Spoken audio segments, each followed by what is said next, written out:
what are the biggest challenges, would you say, for that are facing homeless people?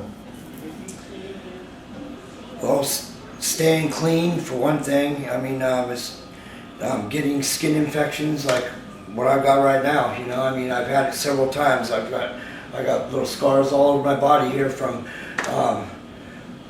just not being clean enough because I haven't been able to take a shower and bathe myself. You wouldn't believe where I have to bathe. You know, I have to bathe behind this office with a hose because it's between that and a creek. And do it as fast as I can so a cop doesn't catch me with my pants down. So it's really daring if I want to get clean. That's a challenge, and I would say finding a place that is sheltered without somebody giving you a problem or attacking you, or animals. I've had to fight off a lot of rats, and there was a coyote one night, and let's see, there's skunks. There's a lot of animals. What do you think would be the most surprising thing about being homeless? The most surprising thing about being homeless would be for those who haven't been there. Where to sleep. Where to sleep and get away with it without somebody bothering them. That has nothing to do with whether they be comfortable or not. I mean, to find someplace comfortable and safe is a different story, you know. I mean, but I mean, they're hard to find. You know, it's a very hard spot. You know, you can't just lay down on any bench. You can't just lay down because you're tired anywhere. They don't just let you do that. Yeah. Do you have any idea how many homeless people there are? Do you see a lot of homeless people where you are? No, I don't. What are you talking about, in the Tri-Valley or? Wherever you are.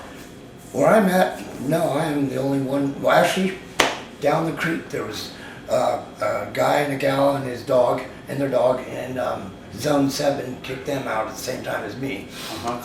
They were my neighbors. And so there was them, and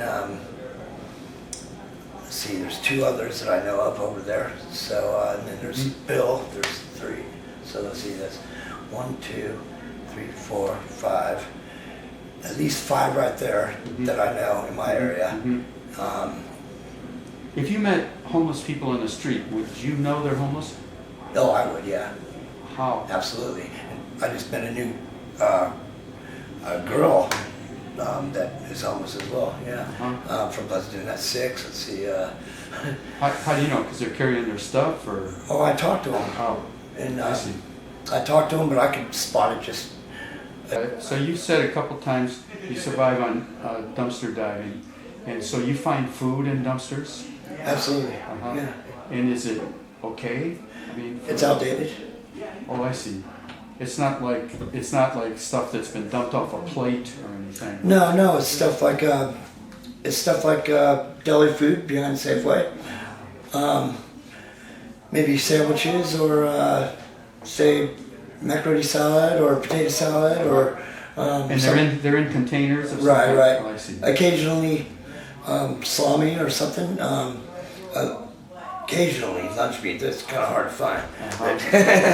A lot of candy. I don't eat candy though, but whatever we can find, yeah. Okay. Scrapping. I ask if you have any recommendations for the people who run this refuge.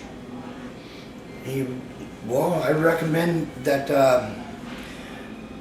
City Council get together between Livermore and Pleasanton and try to get some sort of shelter system for the Tri-Valley.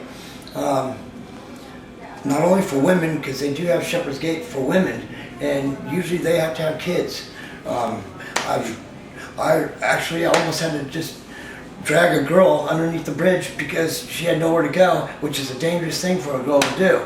And I didn't want to have to even ask her that because it's scary, you know. Ask her what? To come under the bridge because she had nowhere else to go. Yeah. And I was going to not that anything sexually, just to help her have a place. How old do you think she was? My age. And so she's scared to death. She was in AA, didn't know where to go, what to do, and Shepherd's Gate wouldn't take her. She didn't have a kid or whatever. There was no room for her. You know, what's a girl to do? It's bad enough for a guy, but for a girl. Yeah. So I think there should be some sort of refuge for male and female right here in the Tri-Valley to help out, especially with all the money in this valley. Yeah. How long had that woman been homeless? Did she say? She didn't say. I know she'd been raped in Oakland. She'd been raped by several guys at once, gang raped, and she was crying really bad and begging for help. And I had some friends that took her in for a night and helped her, but and if she had nothing left, I was going to say, hey, under the bridge at least. I mean, I got something for you. I've been here for a year and a half. I got a bed, I got carpet, but I didn't want to scare her anymore or anything like that, so I was real careful talking to her about that. But yeah, I think they should have a place for men and women. Do you think that there's anything that government can do to make it easier for homeless people to get work?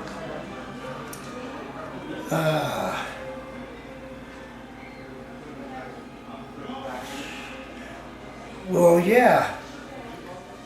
I mean, depending on their situation, you know, some people can't sit long, some people can't stand long, some people can't lift.